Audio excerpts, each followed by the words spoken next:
بسم الله الرحمن الرحيم والصلاة والسلام على أشرف المرسلين. السلام عليكم ورحمة الله. نتطرق اليوم إن شاء الله إلى حل بعض المسائل تتعلق بدراسة تغيرات الدوال الناطقة. نبدأ من أبسط مثال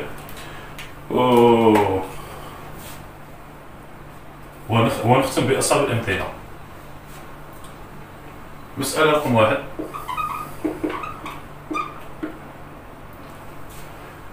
f دالة معرفة كما يلي. f دو x، هذا أسهل مثال للفهم الجيد. 1 على x درسه السنة الأولى وثانية ثانوي. دي f ماذا تساوي r مع دا صفر، r نجمة. معناه دي f تساوي ناقص ما لا نهاية صفر اتحاد صفر زائد ما لا نهاية. الأسئلة: السؤال الأول مطلوب تعيين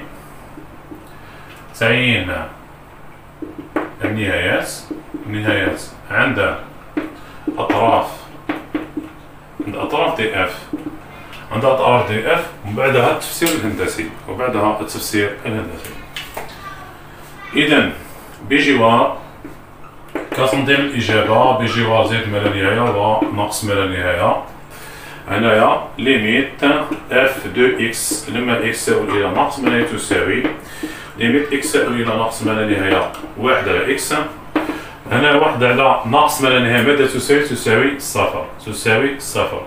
في الحقيقة الصفر هنا من إشارة سالبة. اليوم إن شاء الله نفهمكم واش معناتها صفر سالب هندسيا، واش معناتها صفر موجب. انت الكتابة تاع الصفر يتكفيك. هذا حتى زدت الإشارة هنا باه نفهمك كي نروح للرسم. ليميت اف دو اكس لما اكس يؤول إلى زائد ما لا نهاية واش تساوي؟ ليميت اكس يؤول إلى زائد ما لا نهاية 1 قسمة اكس واش تساوي لنا؟ صفر. ما هي إشارته؟ صفر موجب، صح. ما هو التفسير الهندسي؟ تفسير هندسي. هنا قلنا جماعة كنخدموا بالمخطط تاع التفسير للتذكير. كي تعود بجوار ما لا نهاية، إلا كان النتيجة جات ما لا نهاية تسمى مائل، ولا كان جات رقم تسمى أفقي. باختصار شديد، المعلومات هادو ما توضرهمناش، تحتاجهم. صح. اوكي، هنا عندي ميم رقم، هنا ثاني ميم رقم. واش راني نقول بلي إيكغيك واش يساوي صفر. هذه معادلة مستقيم مقارب أفقي لي سي اف بجوار زائد ما لا نهاية وناقص ما لا نهاية.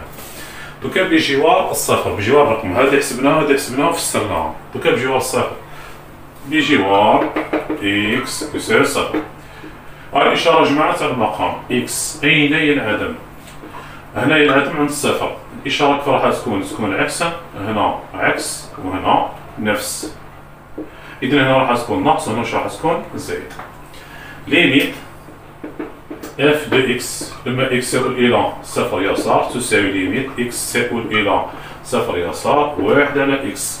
1 على صفر سالب، النتيجة ماذا تساوي ناقص ما لا نهاية. يعني الاكس هنا راح نكتبو في بلاصتها صفر سالب، هاو الصفر تاعي صفر سالب، 1 على صفر سالب ناقص ما لا نهاية. ليميت اف دو اكس لما اكس يؤول إلى صفر بقيم أكبر تساوي ليميت اكس يؤول إلى صفر بقيم أكبر 1 على اكس. ماذا تساوي؟ 1 على صفر موجب، النتيجة ماذا تساوي؟ زائد ما لا نهاية. قلنا القيمة هذه ممنوعة، هي قيمة مشطبة. القيمة اللي تشطب يا جماعة، اللي تحذفها مجموعة التعريف تمثل المقاربة الشعقولي. كتفسير هندسي، تفسير هندسي. ماذا نقول هنا؟ إكس يساوي صفر، معادلة مستقيم مقارب شعقولي لي سي اف. ما تكتبش هنا بجوار، ما كانش بجوار. السؤال الأول انتهى. دوك السؤال الثاني: دراسة اتجاه التغير وتشكيل جدول التغيرات. السؤال الثاني: اتجاه تغير الدالة اف زائد جدول التغيرات. اتجاه التغير يا جماعة، هنا المقصود باتجاه التغير المشتقة وإشارتها، يعني المشتقة وإشارتها. الدالة المشتقة وإشارتها، يعني الفتحة. هنا للتذكير، ما المشتقة تساوي 1 على إكس. تذكر هذه قريتوها في دوزيام اني. ما مشتقة 1 على إكس فتحة، 1 على إكس هذه فتحة واش تساوي؟ تساوي ناقص 1 على إكس مربع، ناقص 1 على إكس مربع. كل ما تحتاجوا قانون اللي تذكر ساعة باه ما نتعمقش بزاف. إذا هنا نكتب اف قابلة للاشتقاق على دي اف. اكتب لنا الناتجة تاع المشتقة اف فتحة دو اكس واش تساوي ناقص 1 تقسيم اكس مربع، ناقص 1 تقسيم اكس مربع. دوكا ما هي إشارتها؟ اكتبها هكذا، من أجل اكس ينتمي إلى دي اف. واش رايك في المقدار ناقص 1 على اكس مربع؟ كي اكس مربع كيدوم الموجب، موجب أو معدوم. كيقول على دي اف سما موجب دوما. وهنا الإشارة هي إشارة البسط. أنت تقدر تكتب طول، قال ناقص 1 تقسيم اكس مربع، هذا الإشارة واش هي؟ سالبة. مهما كان دوم الموجب، معناتها البسط هو اللي راح يحدد لنا الإشارة. ما معناه؟ معناتها المشتقة تاعنا اف تساوي اكس أقل من صفر. ماذا تستنتج؟ ما هو اتجاه التغير؟ إذن قاعدة كي تعود المشتقة سالبة تسمى الدالة راهي متناقصة، كي تعود موجبة تسمى متزايدة. إذا ماذا نستنتج أن اف متناقصة تماما على دي اف، على دي اف. هذا هو اتجاه التغير يا جماعة. صح. جدول التغيرات.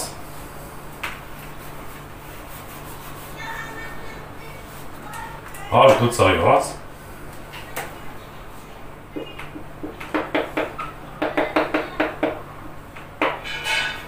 جدول التغيرات هو تلخيص للتغيرات كامل، تدير مجموعة التعريف حتى الاتجاه التغير. عندي هنا قيم اكس اف فتحة دو اكس اف دو اكس ناقص ما لا نهاية زائد ما لا نهاية. هنا عندنا قيمة ممنوعة مهم بلاصة عند الصفر، هنا عندنا تهجيرة، عندي هنا ناقص مشتقة تاعي سالبة سالبة، الدالة تاعنا متناقصة. دوكا حنا نحطو النهايات في الجدول. واش لقينا؟ بجوار ناقص ما لا نهاية. هاي بجوار ناقص ما لا نهاية، النتيجة زي ما جات لقيناها صفر سالب. دوك نفهمك واش معناتها صفر سالب. هنا تقدر تكتب صفر برك، أنا باه نفهمك برك صفر سالب. هنا بجوار زائد ماهيش لقيناها صفر موجب. على يسار صفر، النتيجة واش لقيناها؟ من الفوق ناقص ما لا نهاية باسكو تحت خلاص راه ناقص ما لا نهاية. كي تعود هنا يجي ناقص، كي تعود الفوق يجي زايد. هنا عندي ناقص ما لا نهاية، وعلى يمين الصفر النتيجة واش كانت؟ زائدة ما لا نهاية. هنا كيفهم جيد للنتائج يا جماعة. هل يوجد تناقض في الجدول؟ الجواب لا، لا يوجد تناقض. مثلا كنت تلقى في اتجاه التغير، هنا كل مثلا خرجت لنا النهاية تاعنا خرجت لنا زايد ما لا نهاية من صفر. الدالة ناقص زايد ما لا نهاية مش حاجة ما يقبلهاش العقل، تسمى باين بلي كاين خطأ. هنا لا يوجد تناقض في الجدول. نفس الشيء لهنا، نفس الملاحظة لهنا. ها واش نلاحظ؟ من زايد ما لا نهاية الدالة ناقص إلى صفر، هذا الأمر معقول. نكمل. استنتج جدول إشارة اف استعانة بجدول التغيرات. سؤال ثالث استنتاج جدول إشارة اف دو اكس. ركزوا يا جماعة، احذر الخلط. دوك نفهمك مليح واش هو الفرق ما بين متزايدة موجبة متناقصة وسالبة. ما تخلطش الأمور. يعني الإشارة أو السؤال يدل على نفسه. الإشارة تسمى تهضر باللغة تاع زايد أو ناقص. هنايا شوف معايا، حطنا الإشارات فوق السهم. أسهل طريقة باش تجيب الإشارة تاع اف. هاي الاف من صفر السالب، هنا ديجاك في السالب، راك هبط حتى ناقص ما هي الإشارة هنا. إشارة اف هنا ما هي سالبة. وهنايا من زايد ما لا نهاية هبطنا حتى صفر موجب. ما هي إشارة اف هنا؟ موجبة. تسمى هنا واش تلاحظ؟ اف راهي متناقصة بصح قد تكون سالبة، قد تكون موجبة. تسمى مكانش ما تخلطش، يعني سالبة حاجة ومتناقصة حاجة خلاف. ركز معايا. ها واش جدول الإشارة. ندير جدول هكا، عندك قيم اكس اف دو اكس. شوف معايا الاشاره السالبه هذه، الاشاره السالبه هذه تعني السهم هذا كامل هكذا.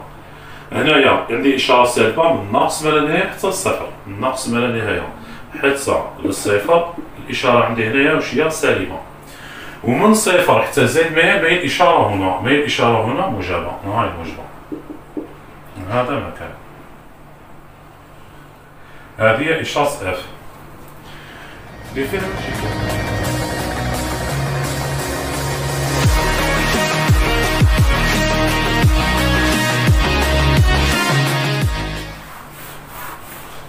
شوف معايا للفهم الجيد. باش نحل المشكل هذا خلاص ساعة لا تعود تفرق مليح ما بين متناقصة والسالبة ومزايدة وموجبة. هاو أحسن مثال، هاي دالة هاك. واش تلاحظ دابا؟ شفت الجزء هذا الدالة تاعنا هنا متناقصة، هنا الدالة راهي متناقصة بصح من الإشارة تحوش بها موجبة. علاه؟ لأن كنت دير أي نقطة هنايا وتقرا لها الإيكغيك تاعها وزي ما راح تلقاه موجب، لأن باختصار المنحنى فوق محور الفواصل. شوف الجزء هذا اللي بدا كحل هذا هاك، هنا الدالة تاعنا واش بها متناقصة لكنها سالبة باسكو راهي تحت محور الفواصل. هاي هنا متزايدة هاي متزايدة لكن من الإشارة سالبة، تسمى ما كاين حتى علاقة ما بيناتهم، واش نلاحظ هنا؟ نلاحظ هنا باللي الدالة متزايدة لكن من الإشارة واش هي موجبة. هكا بان نحل المشكل هذا خلاص. كاين بزاف اللي يخلط، انت تهضر على الإشارة ويروح يهضر لك على التغيرات والعكس. ها قاعد تشوف بعينك ما كاينش علاقة ما بيناتهم يا جماعة. يعني الإشارة هي تعني فوق محور الفواصل موجبة وتحت محور الفواصل سالبة، ومتناقصة متزايدة وين بلاصة المنحنى يكون هابط هاك، يعني الدالة هاكا نقول متناقصة كيعود المنحنى طالع نقول متزايدة. راني بدل ما قاعد نشرح بالدارجة باه المعلومة توصل. سي بون الأمر هذا صاي فهمناه. هل توجد نقاط تقاطع للمنحنى مع حامل محور الفواصل التراتب؟ الجواب لا. علاه؟ هنايا قال لك هل السؤال الرابع، هل توجد نقاط تقاطع سي اف مع او اكس او واي؟ الجواب لا. دوك نقول لك علاه. حنا جمعوا شو القاعده اللي نمشيو عليها. نقولوا التقاطع مع او واي. خي مع او واي واش يقولوا؟ خي نعدموا اكس، اكس يعني حط في بلاصه اكس صفر، اكس حطها صفر. بصح انت الصفر هنا، الصفر ولا ينتمي لدي اف وما تقدرش تعدم الصفر، لا ينتمي الى دي اف، انت ما تقدرش تحط في بلاصه اكس صفر. علاه؟ لان الصفر واش يمثل لنا قيمه ممنوعه، تسمى لا توجد نقاط تقاطع هنا مع واي، اي لا توجد نقاط تقاطع. صايب الامر هذا فهمناه. ومع او اكس فنعرف باللي عندي ولا ما عنديش من جدول الاشاره، تعرف. شوف معايا مع او اكس واش ندير؟ كي نعدم ايكغيك. كي تعدم ايكغيك معناتها تحط اف دو اكس تساوي صفر، ضع اف اكس تساوي صفر. انت من جدول الاشاره اسكو الاف تاعك تقدر تتعدم. شوف هنا اف تاعنا من جدول الاشاره، اف يا اما سالبه تماما يا اما موجبه تماما، تسمى ما كانش اف اكس تساوي صفر. قال هنا من جدول الاشاره السابق هنايا اف راهي اف دو اكس اكبر تماما من صفر، او اف دو اكس اقل تماما من صفر. ما كاينش اف اكس تساوي صفر، ما كاينش تساوي، كاين يا موجب يا سالب. قاعد تشوف بعينك هاي كاين اشاره موجبه وكاين اشاره واش سالبه، تسمى ما كاينش انعدام. قال لا توجد نقاط تقاطع مع او اكس، مع او اكس معناتها مع المحاور وما كاينش نقاط تقاطع. دوكا كاين رسمك زيد تفهم خير وكان. ها قال لك مثل المستقيمات المقاربه والمنحنى. دوك في الرسمه يا جماعه تفهم واش كنا نهضروا من البدايه للنهايه. شوف معايا الانشاء ركز معايا. دوك هنا تفهم واش معناتها صفر سالب واش معناتها صفر موجب، ولا حتى كتبتها من قبيل. و اي جي هادي إيكغيك وهادي واش هي إكس. شوف معايا واش هي المستقيمات المقاربة اللي عدات علينا. قلنا إكس تساوي صفر شابولي، أرسم إكس يساوي صفر ها، إكس يساوي صفر، وعندنا إيكغيك يساوي صفر أفقي، أفقي ها هو محور فواصل،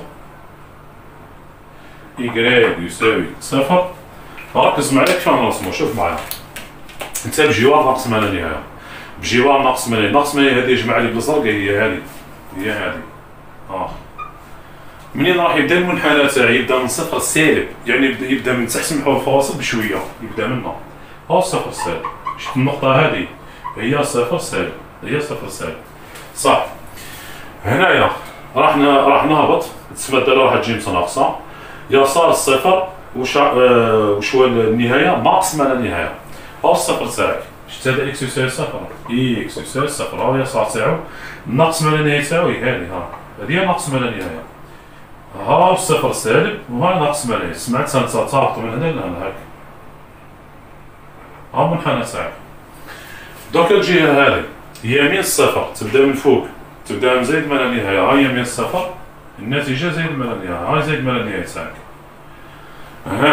بجوار زايد ما لا نهاية النتيجة ماذا تساوي صفر موجب، هاي زايد ما لا نهاية، ها الصفر موجب تاعك، ها الصفر موجب.